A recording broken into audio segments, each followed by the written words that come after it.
Começamos. Boa noite. Daremos prosseguimento ao nosso encontro na leitura de Anima, do Aristóteles. Nós paramos na página 101, né, Rafa? Isso, página 101. Né? Agora, não sei se a gente leu o primeiro parágrafo do capítulo 12 ou o segundo. Nós lemos o primeiro parágrafo, mas eu acho que era bom a gente voltar... Não, nós lemos o primeiro parágrafo, sim. Que nós falamos da percepção aqui, né? Percepção sensível. Né?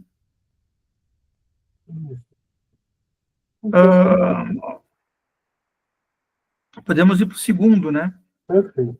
Tá legal. Então, vamos lá, então. Vamos mandar bala aqui. Beleza. É evidente também, a partir disso, porque os excessos nos objetos perceptíveis destroem os órgãos sensoriais, pois, se o movimento for mais forte que o órgão sensorial, a determinação se rompe, e essa seria a percepção sensível, assim como a afinação e o tom das cordas quando fortemente tocadas. É evidente também porque as plantas não têm percepção sensível, mesmo tendo uma parte da alma e sendo afetada pela ação dos tangíveis, uma vez que esquentam e esfriam. A causa disso é não terem nem a média, nem o princípio próprio para receber as formas sensíveis, mas serem afetados pela matéria como tal. Ele está falando aqui das plantas, né? É difícil entender isso aqui, né? Porque na época era muito difícil realmente ter algum estudo que mostrasse essa ideia da percepção sensível das plantas, né? Hoje já existem outras formas de detectar a percepção sensível das plantas, né? Por exemplo, você vê que o Aristóteles poderia ter observado isso se ele tivesse atenção, né? Sobre a inclinação das plantas em direção ao Sol, né? Ele não citou isso, né? Mas seria genial se ele tivesse citado, né? Porque as plantas se inclinam em direção ao Sol, né? Então... Sim. Mas também em relação ao que ele escreveu também, né? Ia ser meio... Ele escreveu um geralzão já pra gente, e o Carizinho ia escapar também, né? Deu mais livros, né? Mas é uma observação que por muito tempo não se sabia bem também, porque você teria as pessoas, eu me lembro que eu era menininho, eu via a filmagem, né, filmaram por horas e horas e horas as plantinhas ali se virando lentamente para o sol, né? É uma percepção que demorou muito tempo para se ter realmente, de fato. Eu lembro que era meio novidade lá nos anos 90, quando eles viram que as plantas se viravam lentamente para o sol, né? Então,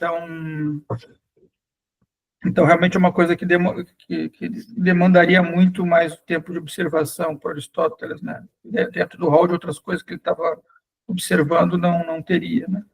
Talvez não tivesse o tempo adequado para observação disso, e nem talvez outros o tenham feito, porque, né, o interesse da humanidade foi extrair das plantas aquilo que traria benefícios para a saúde, né? E não tanto observação da planta em loco, né? Mas sim, é um fato importante esse, né? Sim. E também acho que nem todas as plantas também se movimentam, né? Com o sol. Como? Nem todas as plantas, eu acho, Nem todas. movimento. Nem todas. Árvores e arbustos, você não conseguiria ver isto. Então. São plantas como flores, né? Algumas flores buscam o sol, né? Então, algumas flores. Né? Talvez na época dele não tinha essas plantas disponíveis. Talvez tinham mais assim outros tipos que não se movimentem. Flores havia, né? São as mesmas flores que temos hoje, né? Mas talvez ele não tenha... Ninguém tenha para pensar nisso. Né? Talvez ninguém tenha para pensar nisso. Se essas plantas teriam movimentos próprios, né? Movimentos com certa independência, né? Talvez ninguém tivesse pensado nisso, né? É interessante você ter falado isso, até porque mesmo em livros assim que falam sobre agricultura, porque era normal usar esse exemplo, não se usa esse exemplo. Eu, pelo menos, nunca vi essa citação em nenhum livro que eu tenha lido. Usa esse exemplo, mesmo na Bíblia, alguma coisa assim, que É, fala sobre essas coisas. é verdade. Né? Curioso, né? Curioso isso, muito curioso. Porque o exemplo que você vai falar é sempre assim, a semente que cresce e depois morre. Né? Ele fala dessas três fases, mas não fala de uma inclinação para a luz, para o sol. Uhum.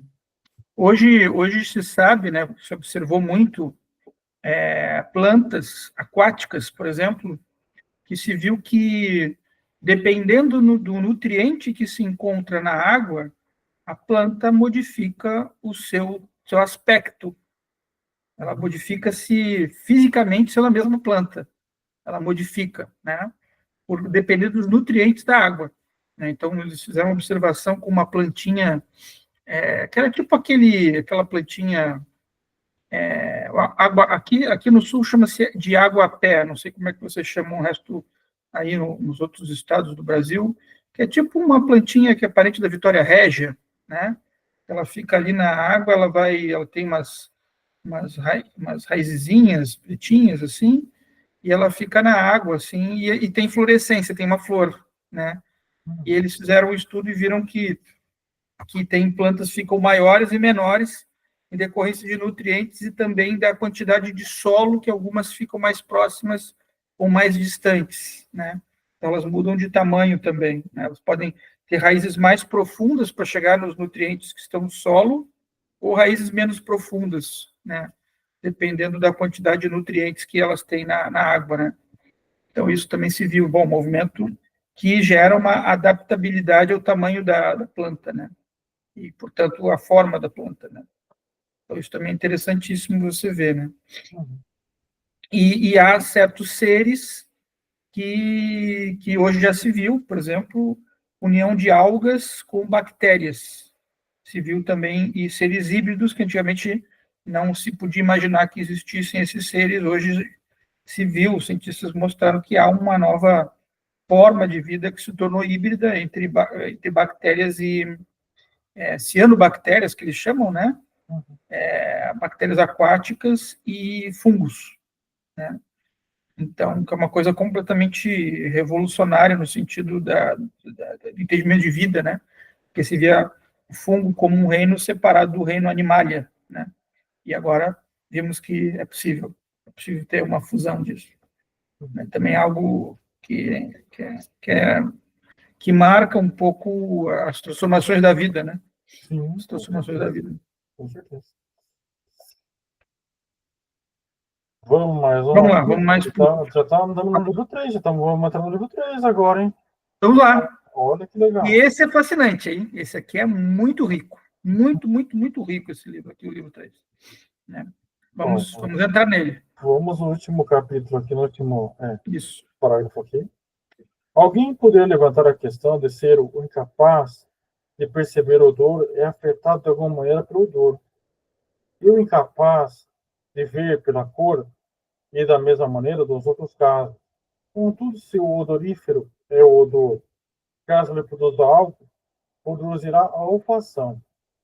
De maneira que nada incapaz de perceber odor pode ser afetado pelo odor. E o mesmo enunciado serve para os outros casos. E nenhum dos capazes, exceto a parte perceptiva de cada um deles, isso se torna claro também da seguinte maneira: nem a luz e a treva, nem o som e o odor fazem algo aos corpos, mas ante as coisas em que estão e que fazem. Como, por exemplo, é o ar acompanhado do trovão que fende a madeira de árvore. Uhum. Mas os tangíveis e os sabores afetam o corpo. Do contrário, pela ação de que seriam afetados e alterados os seres animados. Ora, então aqueles produzirão, ou não é todo e qualquer corpo capaz de ser afetado pelo odor e som. E os afetados são os indeterminados e inconstantes, tal como o ar, pois o ar cheira como tendo sido de certa maneira afetado, que é então o cheirar, além de ser afetado de uma certa maneira, ou o cheirar é perceber, e o ar, quando é afetado rapidamente, se torna perceptível. Olha que interessante isso aqui, né? Que é, então, o cheirar, além de ser afetado de uma certa maneira, ou o cheirar é perceber, e o ar, quando é afetado rapidamente, se torna perceptível, né? Então, nós sabemos que o olfato, ele olfata, né? Ele percebe, pelo sentido dele próprio, um diferente grau, uma diferente qualidade até do próprio ar, né? Então, o próprio órgão cria, ele tem uma dimensão, nós sabemos hoje que são células específicas que conseguem captar e distinguir isto. Inclusive, os animais têm isto em maior quantidade que os seres humanos, muito maior quantidade que os seres humanos. Sim. Por quê? Porque o sentido deles do olfato é muito mais desenvolvido do que o nosso olfato, né? Então, essa distinção também o Aristóteles não a fez, mas fica aqui a notinha, né? E nesse sentido, mas ele fez sim, ele fez lá naquele livro que ele fala sobre a natureza dele, o, o Natura, aquele, Paravanatura? isso, Paravanatura, Alice, Paravanatura, ele fala sobre isso, né? Sobre essas distinções ali. Lá ele fala mais, né? Então isso é fascinante, né? Acho que porque essa dimensão da percepção, acho que ela é uma dimensão que ela é importante de ser falada nesse livro aqui do Peripsique, né, da alma, porque é uma distinção que vai servir para toda a psicologia que virá depois, né? Inclusive para a própria fenomenologia, né? A percepção ela é parte do próprio aparato cognoscente humano, mas ela também é aquilo que dará ao aparato cognoscente uma vantagem, um ganho, né, sobre aquilo que nós chamamos de a consciência humana, né? Isso é de uma riqueza, de uma importância muito grande para nós, né? Muito grande para nós. Com certeza. Com certeza. E Weber, ele sofre, né? Não tem como fugir, né? Não como tem, fugir. não tem, não tem. É muito robusto, né? É a base da análise, né? E eu gosto que a gente possa ler o Aristóteles para a gente poder pensar, entende? O que eu mais sinto tristeza hoje nas pessoas é que elas querem se render a categorias, a decorar uma formulazinha, uma característica lá do DSM, né? E não pensam, né? Não fazem o exercício de ver a coisa no seu movimento, no seu deslocamento, né? Porque é isso que o pensamento é, ele é um movimento, né, pessoal? Kinesis, né? Ele é aquilo que você está aqui e se desloca. Portanto, você pensa, você fez uma ação sobre a coisa. Só que a coisa, quando ela é acionada, quando ela sofre uma ação, ela também transmite um resultado por ter sido movimentada, né? E isso é que as pessoas têm dificuldade de entender. Isso é altamente antropológico também, ao mesmo tempo, né? Ao mesmo tempo que isso é o cerne da filosofia, isso também é o cerne da antropologia, a forma da gente ver o homem com ele mesmo. Porque o homem, quando ele tem um costume, um ethos, é porque aquela ação ali, ela se repete, nós nos acostumamos àquilo, nós dizemos que aquilo faz parte de nós, né? Aquilo ali já é da nossa própria, como é que se diz, da nossa própria, nós já nos acostumamos a ver aquilo daquela forma. Então, isso é extremamente importante para a socialidade, né? Para nós nos vermos como sociedade, por exemplo, ou pensarmos em sociedades diferentes da nossa, que tem outros costumes, por exemplo, né? Que é a ideia de que o movimento do pensamento, ele gera um resultado, ele gera uma ação no final, né? Acho que isso também é importante ser visto. Nós temos muita dificuldade de ver o pensamento como ação. A gente pensa o pensamento como uma coisa já feita, já pronta, né? E uma categoria já listada e classificada e dada. Isso é a antítese do pensamento. Isso é antítese, isso é o oposto, né? Isso sim é aquilo que se metamorfoseia depois em ideologia, né?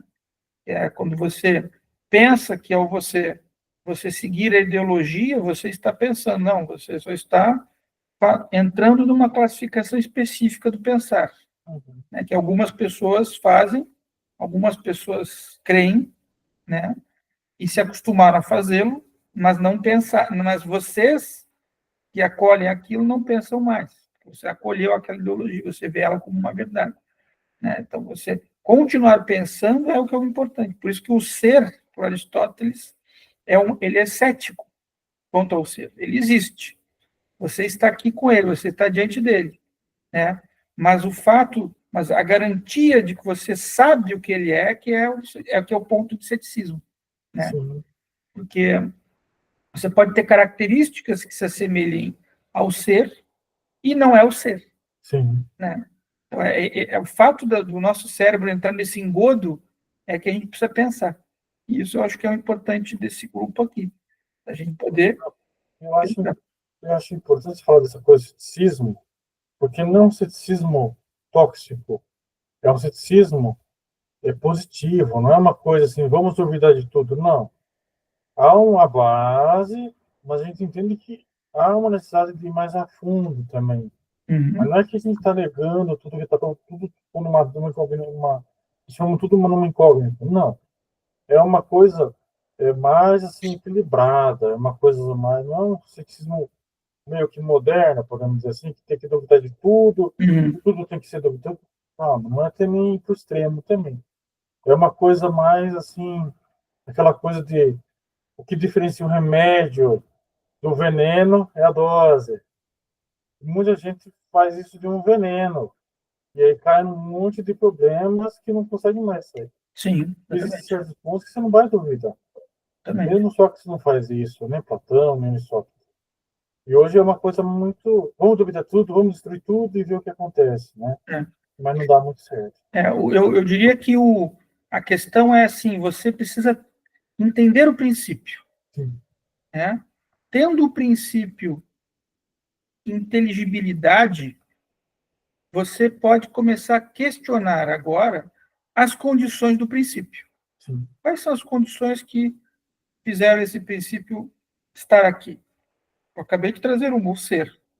É o sim. ponto mais importante de toda a história da filosofia humana, né? O conceito mais importante de toda a história da filosofia humana é o ser. Por quê? Porque a gente tem que ter um princípio para começar a pensar, um princípio para começar a designar aquilo que diz respeito ao que é, a uma essência, algo que é e que não pode não ser outra coisa que não aquilo que é.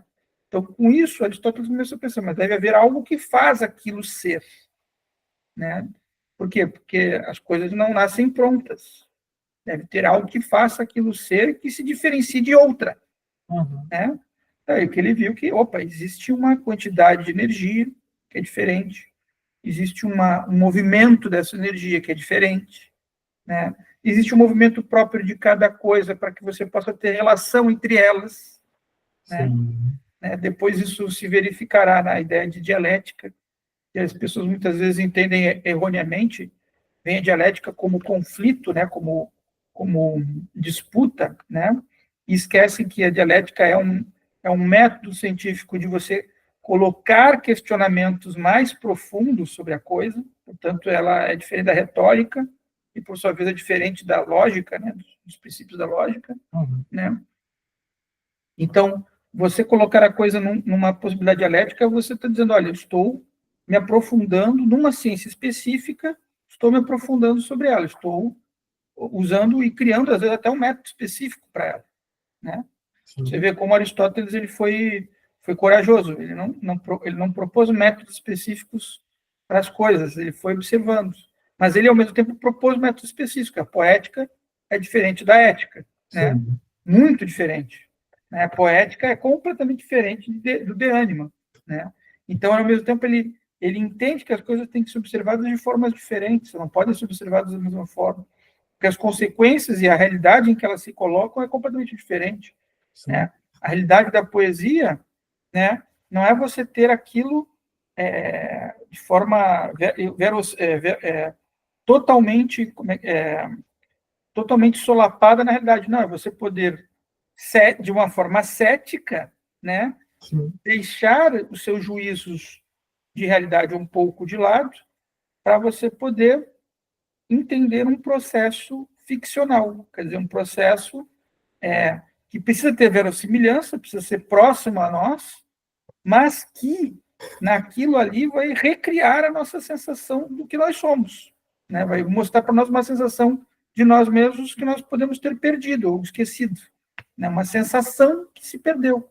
Isso é poética, né? E você faz isso pela imaginação. Você investe em imaginação para que você imagine aquilo como se fosse você naquela cena, né? Então você se projeta naquela cena, você está ali naquela cena de algum jeito, né? É o que as pessoas faziam quando viam uma cena de arte, quando viam uma peça de arte, né?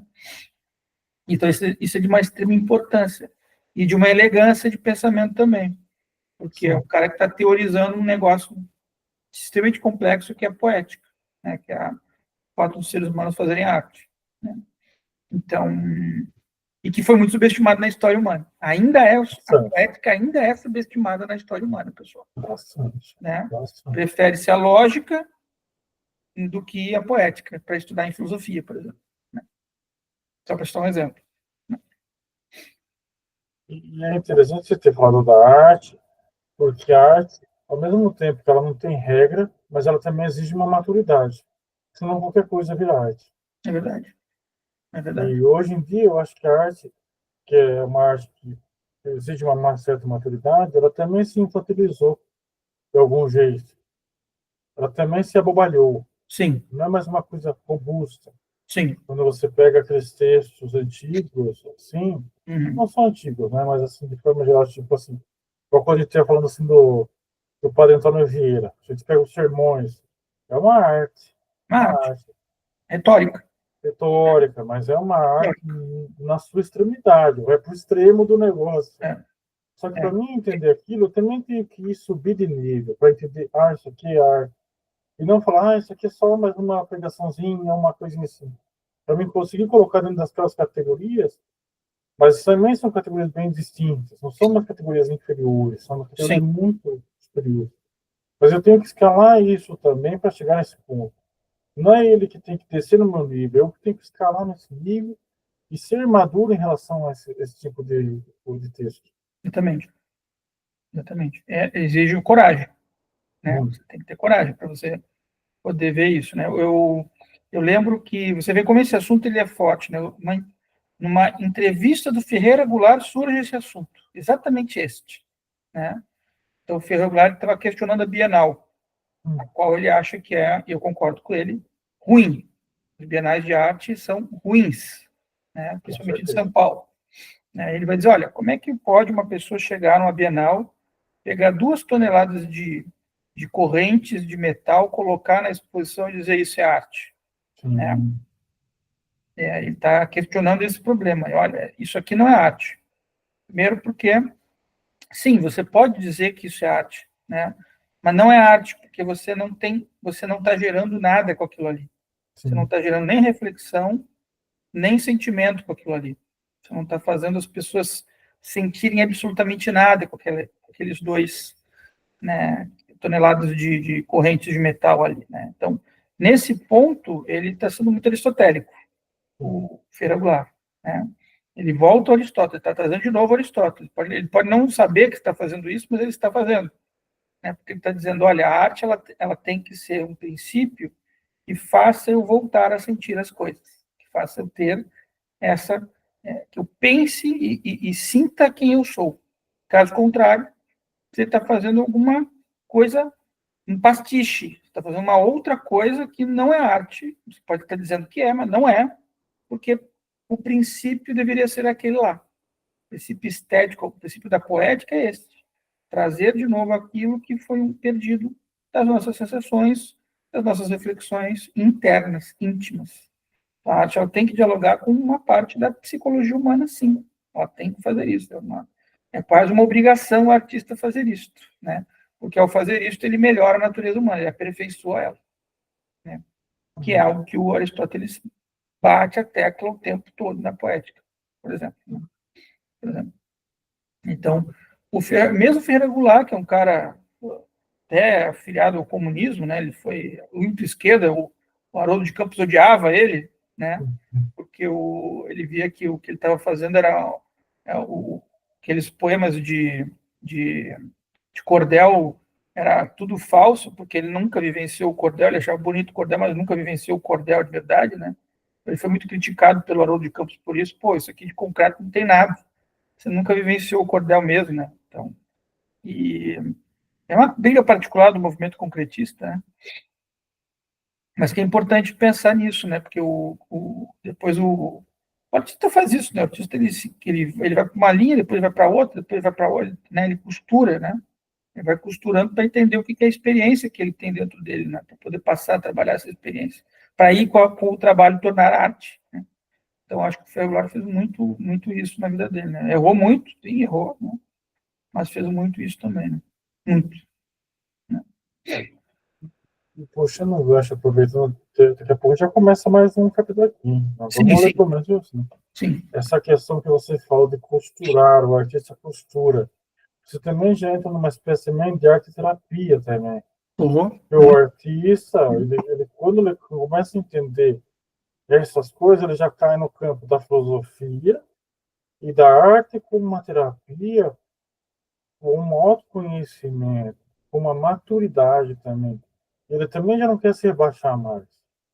Ele falando que isso aqui não é mais uma manifestação humana propriamente dita. É uma pseudo-manifestação. Uhum. Verdade. É verdade. É verdade. Então, e eu acho que a gente tem que pensar que eu acho que Aristóteles pensava assim, né?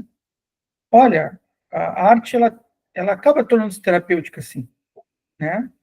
Ela tem de servir ao homem. Se ela serve ao homem para esse aprimoramento, ela é terapêutica por si só, né? Ela acaba tornando-se terapêutica. Ela é um remédio também a arte. Se ela, né? Você não precisa de arte com funcionalidade, né? É uma das brigas que as escolas atuais de arte têm, né? Ela não tem que ser funcional, né? Elas quiseram brigar com isso, né? Sim, mas então como é que você vai fazer como é que você vai trabalhar a percepção humana, né? Você vai trabalhar livremente, você vai deixar ela livre. Sim, você pode deixar ela livre, né? Mas aí ela começa a perder o propósito dela, que era esse aperfeiçoamento do ser humano, olhar sobre a energeia, né? A energia que cria as coisas. Você se afasta dela. O Aristóteles ele bate muito a tecla nisso, né? Que todas essas os discursos aristotélicos, né? A política, né? A ética, a lógica, né? No órgão, na retórica, né? Todos eles têm um propósito que é bem concreto, bem humano. Então, a arte ela tem que servir a um propósito humano, né? Caso contrário, nós vamos nos perdendo, ela vai se perdendo, ela vai tornando-se beligerância. E não precisa de muito para cair em beligerância, né? Sim. Não precisa de muito esforço para cair em beligerância. Por quê? Porque você pode usar aquele objeto de arte para ele se tornar, ao invés de mostrar um propósito de uma civilização, né, você mostrar um declínio total da civilização. Né? Em parte, as tragédias mostraram isso um pouco, um declínio. Mas também mostraram que, olha, tem soluções para você olhar para dentro de si também, né? E não cair nesse declínio, não cair nessa vulgaridade, né? Então, muitas pessoas pensam, o Édipo, que aparece na peça, é absurdo, por exemplo, né? Ou o questionamento da Antígona é absurdo, né? Não é nada absurdo. Esses questionamentos já estavam no mundo grego, sempre estiveram. Estão lá desde que o Deus que cria o Cronos, Zeus. não, o Zeus é filho de Cronos, mas o pai de Cronos, que é o céu, Plutarco, né? Uranus, Uranus. quer dizer, Uranus cria um filho que o mata, né? E corta seus testículos, né? Então você tem esse questionamento lá na gênese do mundo grego. né? Quase como uma forma de retaliação àquilo que acontecia com os pais que matavam seus filhos. Sim. Você entende? Uhum. Então, essa beligerância que havia nas próprias famílias, e que acompanha ainda as nossas famílias, ainda em algumas famílias, né? E que hoje o Estado vem como uma certa regularizador disso, né? Olha, não pode, filho não pode, pai não pode abusar de filho, filho não pode matar pai, né? Uhum. Mas que eram coisas que estavam no imaginário dessas civilizações, né? Você pode ver civilizações lá em Canaã, né? Em que o pai matava o filho e o filho dizia, tudo bem, pode me matar, né? Que foi o caso que a gente vê lá no Abraão, né? Exatamente. Pode me matar, né? E aí há uma interdição, opa, não fareis mais isso, né? É o anjo que chega para Abraão e diz, não vai fazer mais. E na Grécia você tem esse problema também, porque toda a história grega é o filho matando o pai, né? O filho vencendo o pai, sendo forte. O Édipo é arrogante, né? Édipo quer matar, matou seu próprio pai. Ele toma o lugar de rei, ele toma o lugar de Deus, emissário de Deus no mundo, né? Ele é isto, ele é uma força autocentrada, uma força total, né? Mas ele não entende a desgraça do que ele fez ao matar o seu próprio pai, né? Então, isso se repete o tempo todo na história, né? E você vê que a realeza, por exemplo, a realeza que havia na Europa, durante a Idade Média, também fazia isso, né? Você tinha assassinatos de filhos, de irmãos, de pais, né? Pelo poder, né? Muito forte isso, principalmente irmãos, né? Sim, é verdade. Né? Então, a arte mostra uma beligerância que, de forma alguma, ela é fictícia, ficcional, ela está lá. Pode estar presente na sua forma imaginária, Uhum. né? Mas está lá. Né? É verdade, faz sentido. Faz sentido. O incesto, né? O incesto que a peça do Édipo acomete, né? E vou te dizer, muitas vezes pode não ser nem engano, né? O incesto, né? Ali é como se o Édipo não soubesse do que ele fez, né? Quer dizer, ele está tão soberbo na loucura dele que ele não consegue sentir, né? Quer dizer, toda a peça é uma tentativa de fazer você sentir algo, né? Ou nojo, ou raiva, ou tristeza, né? Ou mesmo não conseguir sentir, você desmaia, né? Então tem uma coisa que é o fenômeno da gente ser tão assustador, imaginar aquilo que você desmaia, você não consegue ver aquela cena, ela é traumática, né? Isso acontecia, né? E acontece ainda na vida das pessoas, né? De situações tão difíceis de ser revistas que a pessoa desmaia, não vê aquilo, né?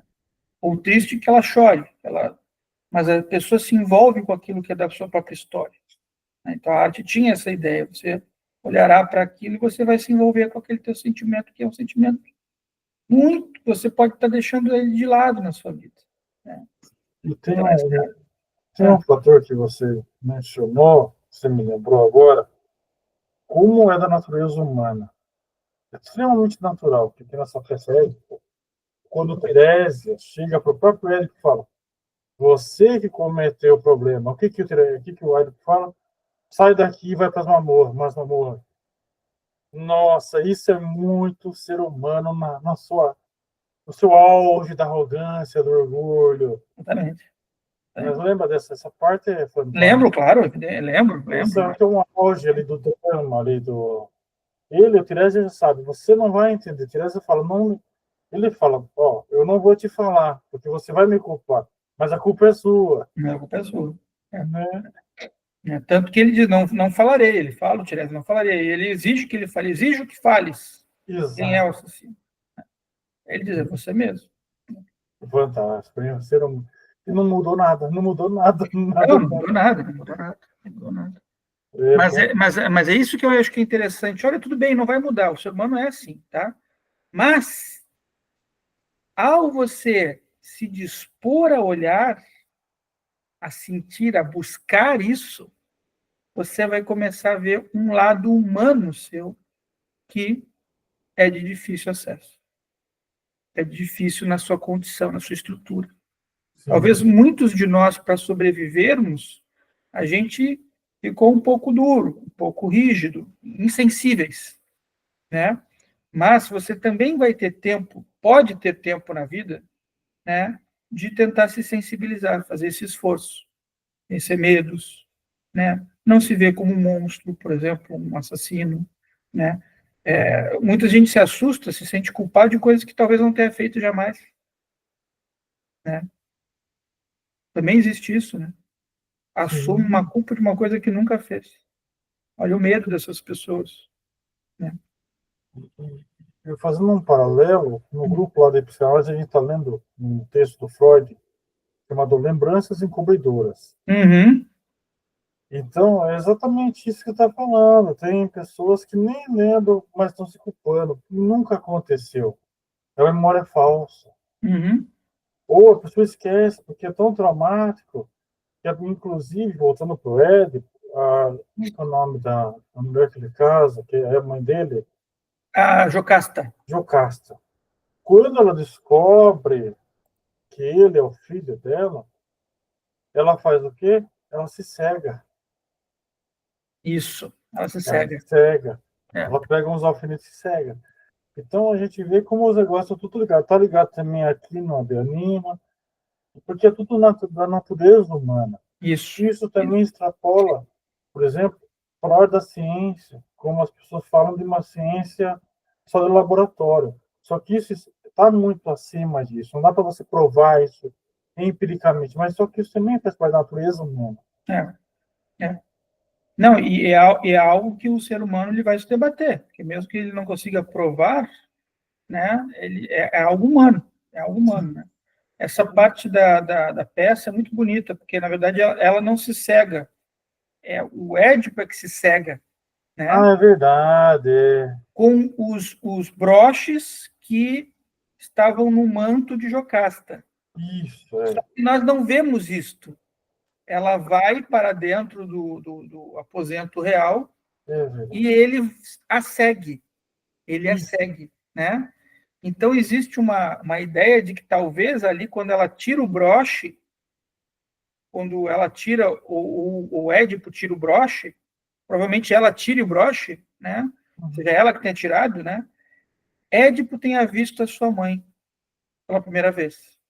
É verdade, eu confundi. Mas é isso mesmo. É isso mesmo. Porque aí ele está olhando para ela como mãe, não como mulher, né? Porque ele já sabe que ela é mãe dele. Sim. Então ela tira, ela se desvela realmente para ele. Aí ele pega o broche e se seca. É verdade, eu que tinha eu viajei. Mas é isso aí mesmo.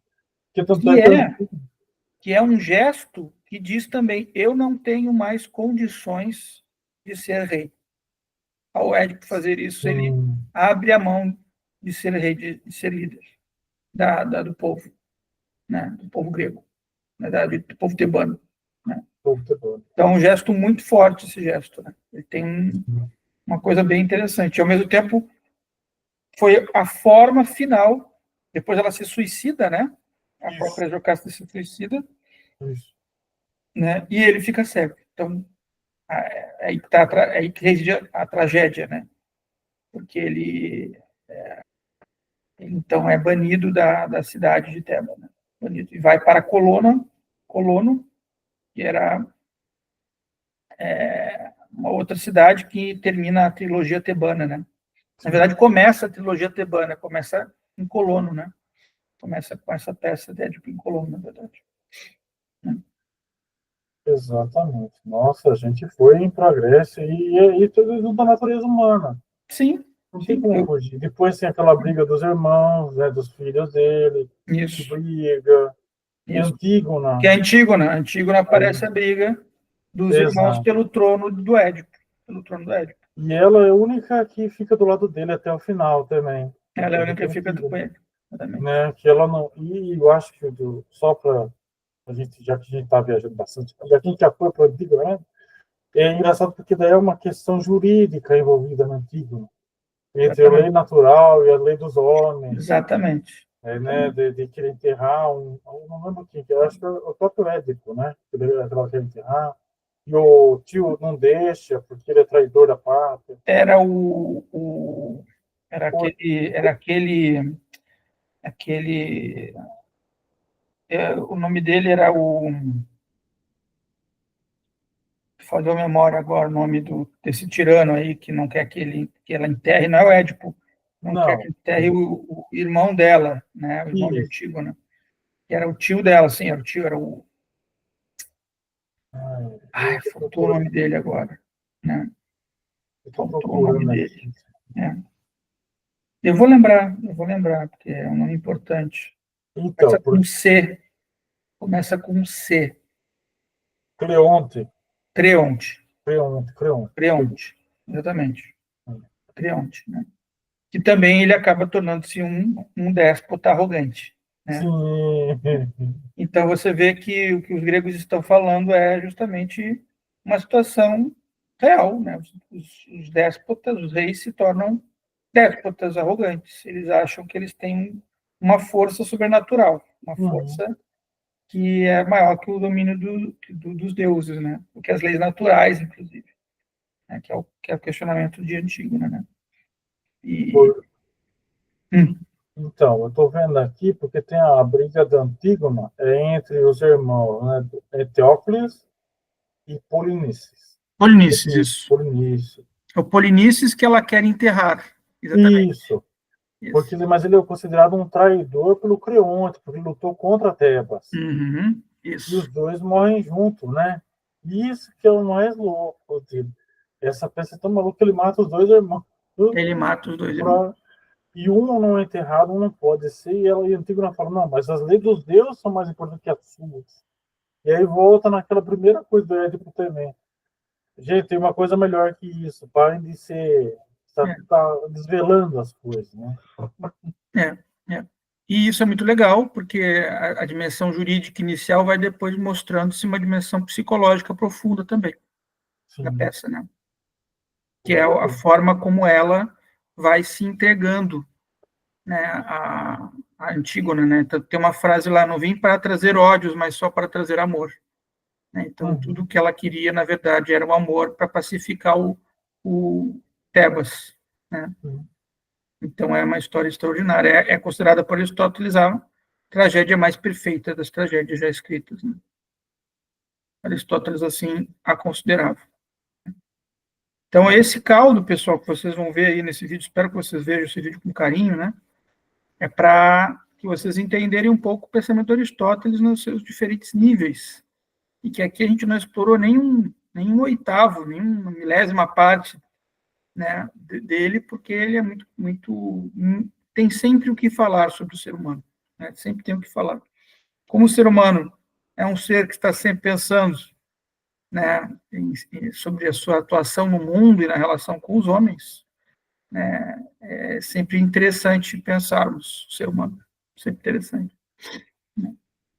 Uma obra aí que depois desse livro 3 nós podemos ler é a própria Poética, né? Acho que é uma obra que valeria a pena. E é curtinha. Curtíssimo.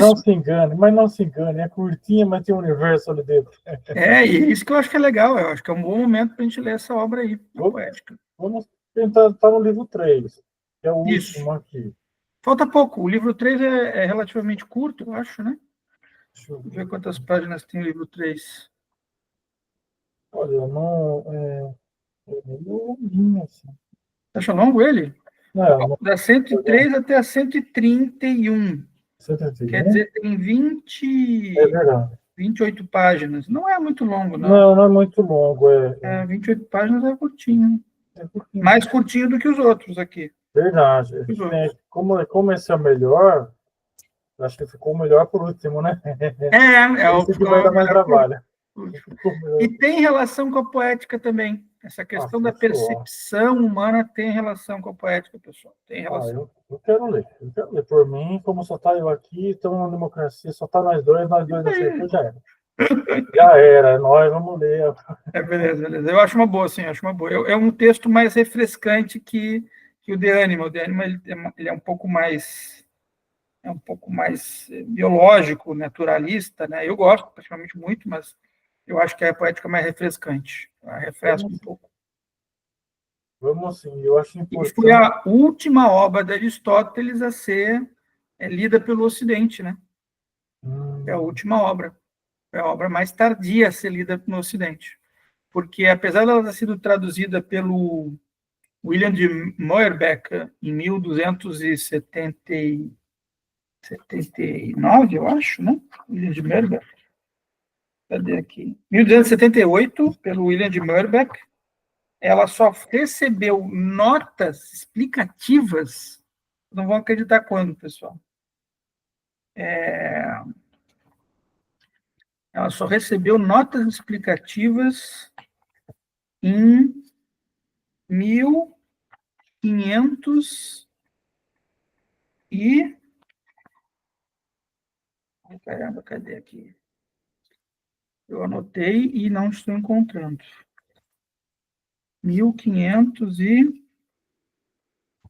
Peraí, onde é que está? Eu anotei. Por Francesco Robortelli, em 1548. Isso. Quer dizer, traduzido em 1278 do grego para o latim, mas foi no italiano que a poética realmente se fez, né? E não por nada o teatro italiano é muito conhecido, muito importante, né? Mas você veja como foi tardio o aparecimento da discussões sobre a poética, né? Discussões sobre a poética foi tardio mesmo. Eu acho que por mim podemos ler assim, tranquilamente. Eu tenho aqui na versão da Ética, tá? Uhum. Aí eu não sei se é outra versão que você recomenda, mas eu tenho aqui da Ética para a gente ler. Tem, é de para boa, é de para boa. Eu tenho uma outra versão aqui, mas depois nós vemos isso, depois das versões, a gente pode depois conversar sobre isso. Mas vamos terminar primeiro nossa querida e inestimável obra de Ânima. Perfeito. Mas é uma boa dica, já vamos para essa aí. Eu acho que é legal. Eu acho que é legal. E precisamos muito da poética hoje em dia. Muito.